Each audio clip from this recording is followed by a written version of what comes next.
Good day everyone! Let's have Tagalog video lesson. On this video, let's have adjectives that you can use to describe taste and smell. Let's start!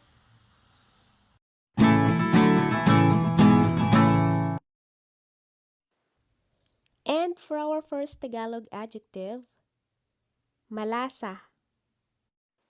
Malasa. Malasa ang turon. Malasa ang turon.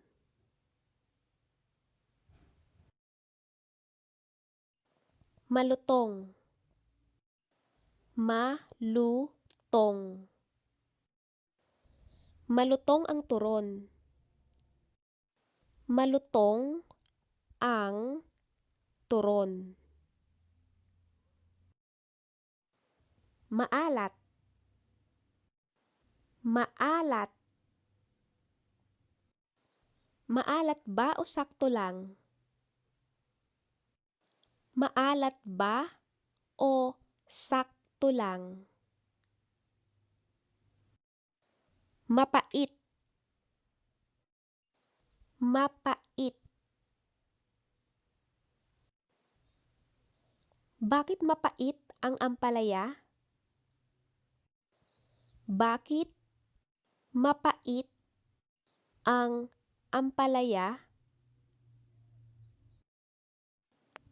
Kulob. Kulob.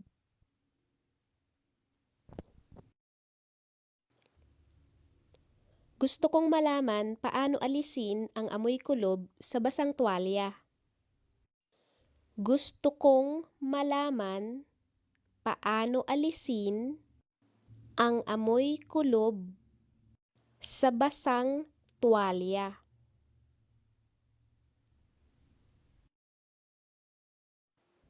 Mamantika. Mamantika.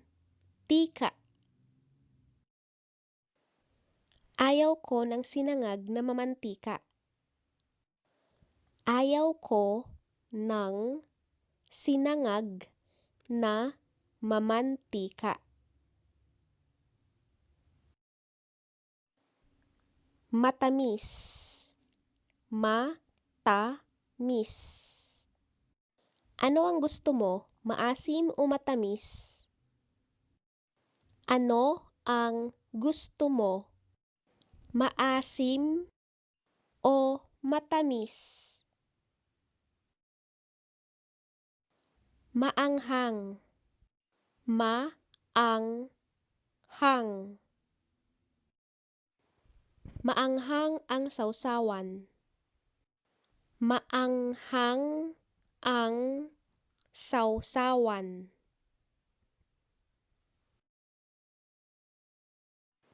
Maanglo. Maanglo. The best example of this is the smell and taste of goat cheese. Maanglo ang keso na yan.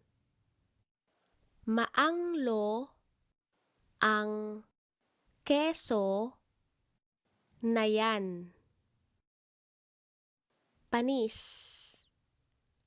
Panis. Panis na ito, huwag mo nang kainin. Panis na ito, huwag mo nang kainin. Mapanghi. Mapanghi. Mapanghi ang pader. Mapanghi ang pader. Maalat. Maalat. Maalat. Sobra ang asin. Maalat. Sobra ang asin. Mabango. Mabango. Mabango. Mabango ito. Gusto mo? Mabango ito. Gusto mo? Matabang. Matabang. Matabang. Matabang. Dagdagan mo ng asin. Matabang.